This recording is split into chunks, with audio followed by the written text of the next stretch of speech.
Welcome to Popternative, where we dive into topical discussions from the worlds of pop culture, social media, and sports.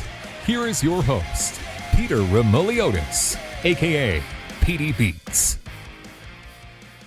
PD Beats here from Popternative, speaking to Eliot Glazer about Two Jews Choose, which is going to be available on Comedy Central's social media platforms.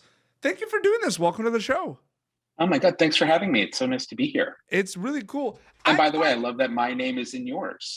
Yeah, absolutely.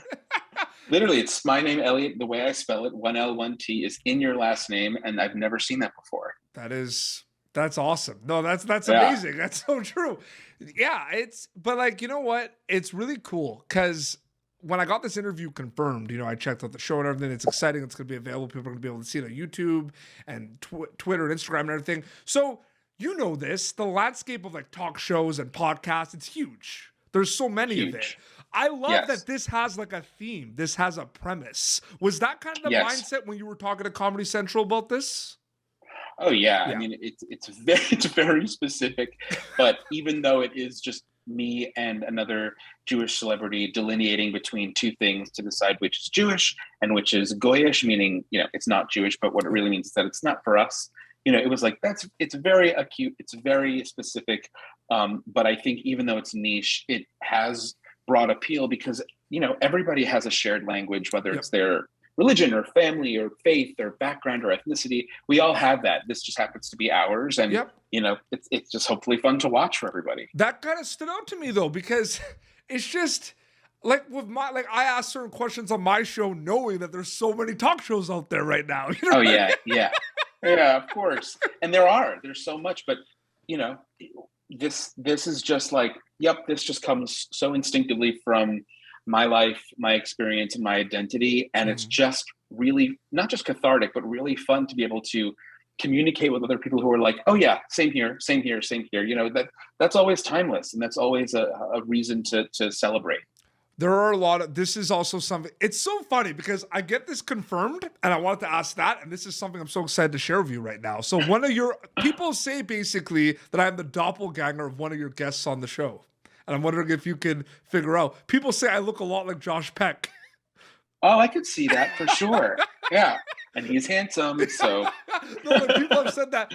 I love that episode. Like, people are going to be able to see the episodes. You have some really cool guests. I mean, the Josh Peck one I really loved, Eliot, because, you talked about things, whether it was Jewish or Goyish, but you kind of then, like, tied in, like, your past experiences and projects, you know what I mean? Was that something you wanted as well, where it can kind of tie to, like, another conversation as well? Do you know what I mean by that? Yeah, I mean, I think, ironically, that's the first time I had met Josh, but then he is doing a few episodes on iCarly, which I wrote on. So I got to see him again after we shot it. But it wasn't, I don't know if I would say it was a conscious choice, but ultimately I was like wanting to make the whole thing as conversational as possible and just go with it where we would go with it. And so, aside from just answering the questions, it was like, let's talk about how this has impacted our identities, but not in a boring way and not in a technical or clinical way. It's just conversational and finding those moments where we share these things that we've never discussed before, I think is really fun, really special, really silly, because it's not fact, it's not science, it's not data, it's just phenomenons. Yeah. But why not? But I think it's fun for everybody to watch too, because you don't have to be Jewish to enjoy the show. Yeah. No, absolutely. This question is more of kind of general question about another project, but it ties into another question involving Two Jews Choose. So there's no shelf life for a lot of content out there. Everything kind of resurfaces and everything. I mean, the dog wedding in Broad City, I feel like is never going away. It's one of the greatest things. Away. And glad it's not, because it's the greatest thing ever. That was my dog Atticus, my real dog, and he did go away. So may he rest in peace. No, but no, his memory lives forever. Oh no, yes, I'm so sorry to hear that. But the dog, the dog wedding was one of the coolest things. What's that like? Working on projects, you said you wrote on iCarly. What's that like? No shelf life aspect because of social media for you and your projects. I find that interesting. Yeah, I mean, I think it's pretty wild. I think it's pretty unique. weirdly enough, I just last weekend I was in Chicago moderating panels at Thank You for Being a Friend. It was a Golden Girls convention, the first of its kind.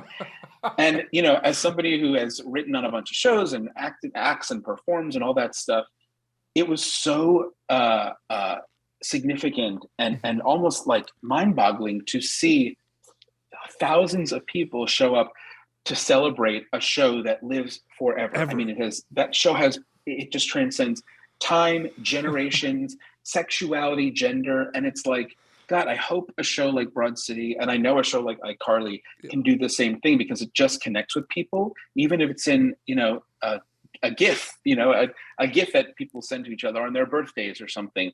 It's great to be able to work on stuff that connects with people that specially and uniquely. And so I do hope that the stuff that I work on does have that lasting appeal, because funny is funny, charming is charming, and when you want to hang out with TV characters, it means you're doing something right. Absolutely. Tying that back to Two Jews Choose, you know, it's exciting because Comedy Central has has a lot of TV shows. This is going on the social media platforms of Comedy Central. Did that kind of excite you, the fact that the access just on the scale just becomes so big because of the fact that it's going to be available on all these social media platforms? And I feel like that's a really exciting, cool thing too about this project of yours. Well, you know what I mean? It's bite-sized. It's like 3 to 4 minute videos.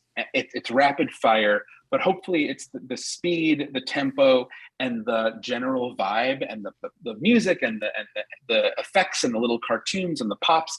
It's just meant to be short, fun, and snappy, but widely shareable. And obviously, being across all of the Comedy Central digital platforms makes it that way. Oh, absolutely. No, it's so great. The bite size is great.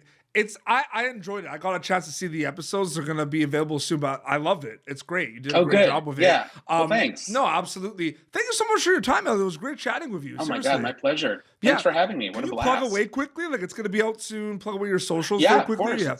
Sure. So it's going to be premieres on Monday, May 2nd on Comedy Central's digital platforms. So Facebook, Twitter, YouTube, Instagram, and TikTok. A new episode will premiere every Monday. And I'm on all digital media at Eliot Glazer, but most specifically, I'm most active on Instagram. Yeah. But you can go there for my live shows, whatever I'm working on. So yeah, I'm available there. Amazing. This has been Popternative, youtube.com/Popternative for previous episodes. Until next time, it's Eliot Glazer and PD Beats signing off. Thank you for tuning in to Popternative. Make sure to check out our past episodes of Popternative on YouTube. Be sure to like Popternative on Facebook and follow us on Twitter. This has been an Autograph Communications production.